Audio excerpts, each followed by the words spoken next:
लोकसभा चुनाव 2024 बहुत नजदीक है। भाजपा ने बंगाल में 35 सीट जीतने का टारगेट रखा है, लेकिन 35 सीट जीतना थोड़ी मुश्किल है बंगाल में। इसलिए भाजपा कार्यकर्ता और तमाम नेता बहुत अपना जी जान लगा रहे हैं उस टारगेट को पूरा करने में। हम इस वक्त मौजूद हैं हावड़ा में और हमारे साथ भाजपा के एक नेता मौजूद है। हम इनसे बात करेंगे और ये जानेंगे कि इनकी तैयारी किस तरह से चल रही है और क्या बंगाल में जो 35 का टारगेट रखा गया है जीतने में सफल होंगे क्या। सबसे पहले तो स्वागत है आपका हमारे चैनल पे। क्या लग रहा है 35 सीट बंगाल में भाजपा जीत पाएगी? एकदम बिल्कुल, हम लोग 35 सीट के लिए अग्रसर हैं और इसी के लिए हम पूरी मेहनत कर रहे हैं। ममता सरकार की विफलता, भ्रष्टाचार बोल रही है और जन जन बंगाल का ये हम लोग को जिताने के लिए अग्रसर है और हम लोग निश्चित तौर पे 35 सीट जीतेंगे। भाजपा 400 पार का नारा दे रही है। क्या लग रहा है, क्योंकि तमाम विपक्षी दल के नेता एकजुट हो गए, भाजपा के खिलाफ खड़े हैं, लग रहा है कि जीत पाएंगे 400 से पार? हमने भारतवर्ष का कलंक जो था 370 का, उसको हम लोग मिटाया है। मोदी जी के अगुवाई में हम लोग 370 को खत्म किए हैं।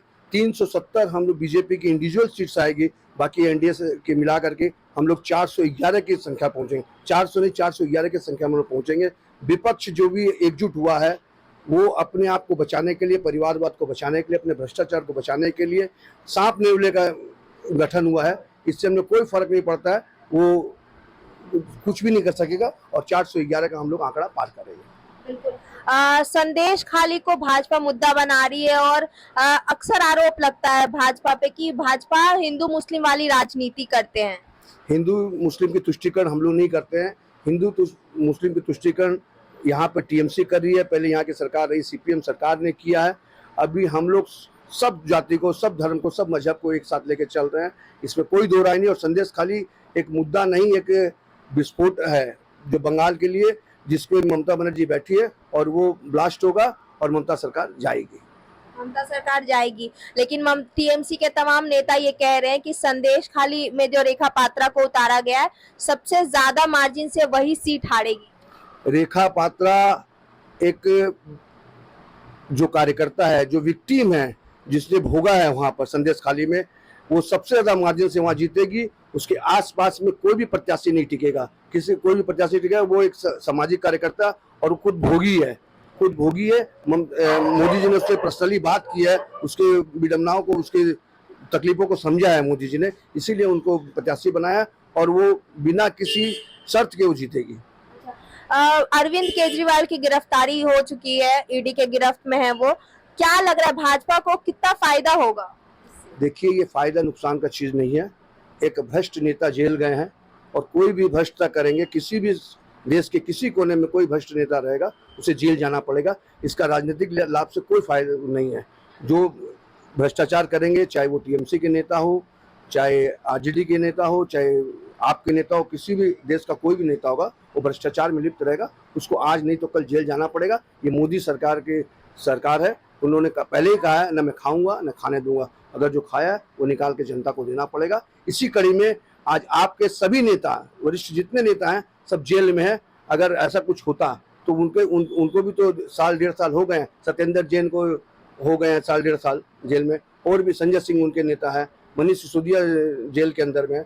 अगर वो भ्रष्ट नहीं होते तो वो पहले निकल जाते। शराब कांड उन लोगों ने किया है तो उनको भोगना पड़ेगा। ये क्या कहा जा रहा है कि केजरीवाल का जो समय, जिस वक्त पे उन्हें गिरफ्तार किया गया है, उस पे सवाल खड़े कर रहे हैं विपक्ष की ये समय क्यों चुनाव है और कहीं ना कहीं इंडिया अलायंस को कमजोर करने के लिए भाजपा सीबीआई और ईडी को यूज करके विपक्षी को कमजोर कर। देखिए, ये संस्थान देश की संस्थान है, ये कोई मोदी जी के कहने पर और बीजेपी के कहने पर नहीं चलती है। अरविंद केजरीवाल जी को सम्मान भेजा गया, 6 बार सम्मान भेजा गया, वो उस सम्मान में वो उपस्थित नहीं हुए। तो इसमें बीजेपी और किसी भी पार्टी का कोई लेन देन नहीं है। ये ईडी संस्थान है, उन्होंने अपना काम किया है देश के लिए। तो ये पहले भी हो सकता था और ये बाद में भी हो सकता था। इस समय में हुआ है तो ये केजरीवाल जी गलती है, ये बीजेपी, इसमें कोई गलती नहीं है। अच्छा, हावड़ा की बात करें तो प्रसून बनर्जी 3 बार सांसद रह चुके हैं। क्या लग रहा है रथिन चक्रवर्ती जो भाजपा के कैंडिडेट हैं, वो लोगों के दिल जीतने में कामयाब हो? देखिए, रही प्रसून बनर्जी की बात, वो 3 बार से सांसद रहे हैं और मेरे ख्याल से उत्तर हावड़ा में जहाँ बैठा हूँ वो 3 बार भी नहीं आए होंगे। पूरे कोविड काल के अंदर में वो लापता थे, उनको आदमी ढूंढ रहे थे कि उनको कहाँ मिलेंगे प्रसून बनर्जी। हम कार्यकर्ता बीजेपी के करते गली गली के अंदर में कोविड में घूम घूम के काम किए हैं, राशन बांटने का काम किए हैं, आदमियों को हेल्प की है। तो प्रसून बनर्जी को कहीं है ही नहीं रास्ते में। और रही रतन चक्रवर्ती की बात, एक प्रतिष्ठित डॉक्टर है, एक अच्छे नागरिक हैं और उनको पब्लिक चाह रही है, वो जीतेंगे। और मैं समझता हूँ कि कम से कम हम लोग 1 लाख वोट से इस सीट को जीतेंगे। बहुत सारे जो प्रत्याशी उतारे गए हैं जमीन पे भाजपा के, उसको लेकर चर्चा हो रही है, फिर चाहे वो अमृता रॉय हो या फिर रेखा पात्रा हो। कहीं ना कहीं ये कहा जा रहा है कि भाजपा ऐसे ऐसे प्रत्याशियों को उतार रही है ताकि वो लोगों के सेंटिमेंट को जीत सके। देखिए, भाजपा जो पार्टी है वो जमीनी कार्यकर्ताओं की पार्टी है। जमीन में जो काम करेगा उसे ही टिकट मिलेगा। रेखा पात्रा ने वहाँ पर काम किया है, वहाँ अपनी आवाज़ बुलंद की है। संदेश खाली को इतना बड़ा मुद्दा जो था वो देश के सामने रेखा पात्रा ने रखा है, इसलिए उन्हें सीट दी गई है। जहाँ पर जो कार्यकर्ता काम करता है बीजेपी उसको उठा करके आसमान में बैठाती है। आज वो उदाहरण आप ले सकते हैं, ऐसा ऐसा उदाहरण है जो कभी कल्पना में भी नहीं सोचा सकता, लेकिन बीजेपी उन्हें आगे बढ़ाया है। जो कार्य करेगा उसको फल मिलेगा। यहाँ पारिवारिक पार्टी नहीं है कि आज इंदिरा जी का पोता है राहुल गांधी तो उनको सीट मिलेगा, या लालू जी का बेटा है तेजस्वी तो सीट मिलेगा, मुलायम जी का बेटा है अखिलेश यादव तो वो सीट मिलेगा। ऐसा कुछ नहीं है। कल हो सकता है कि सुरेंद्र जैन को कोई बढ़िया सीट पर बिठाया जा सकता है।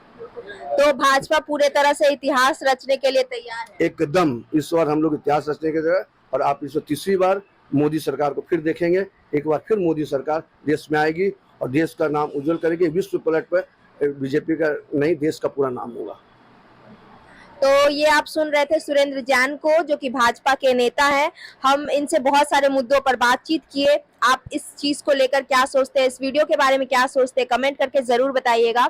आप देख रहे थे प्रभा साक्षी न्यूज बंगाल से। मेरा नाम रिमझिम है। अगर आप भी लेना चाहते हैं देश दुनिया की तमाम जानकारी तो आज ही सब्सक्राइब करें हमारे चैनल को। साथ ही नीचे दिए बेल आइकन को जरूर दबाएं ताकि हर अपडेट आप तक पहुंच सके।